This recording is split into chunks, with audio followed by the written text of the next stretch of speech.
ইহিব্বুনাল কুসুর, আমার উম্মতদেরকে শেষ জামানায় তোমরা দেখবে যে তারা বিল্ডিং বালাখানা তৈরি করার জন্য ব্যতিব্যস্ততা অনুভব করছে। ওয়ায়ানসাউনাল মাকবারা, কিন্তু আমার উম্মতগুলো কবরের কথা ভুলে যাবে। ভাই সে যুগ এসে গেছে না কিছু বাকি আছে বলে মনে হয়? এসে গেছে না বাবা? সম্মানিত ভাইয়েরা আমার, আল্লাহ রাসূল সাল্লাল্লাহু আলাইহি ওয়াসাল্লাম নবী আমার জানিয়ে দিলেন, হে সাহাবারা তবে মনে রাখো,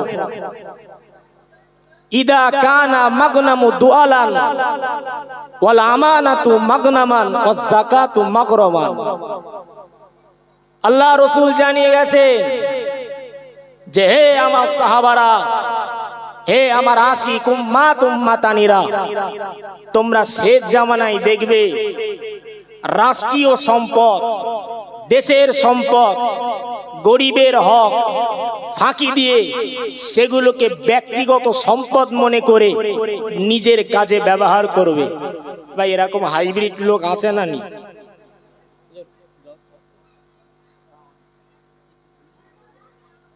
আছে না নেই?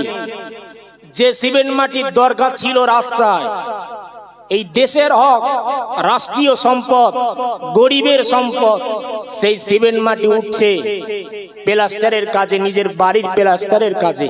হচ্ছে না ভাই? আমি কি জলসা পাল্টে দেবো? তো রসুল যে কথাগুলো বলে গেছে আজ সেই কথাগুলো মিলছে না মেলে না বাবা? মিলছে।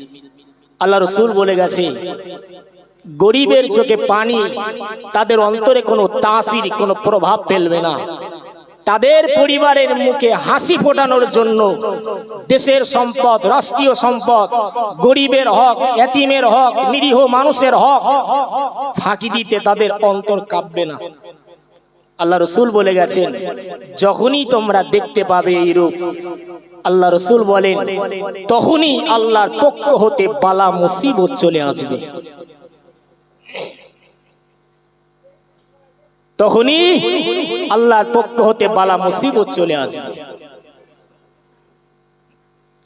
ও আমার জওয়ানেরা, যুবকেরা,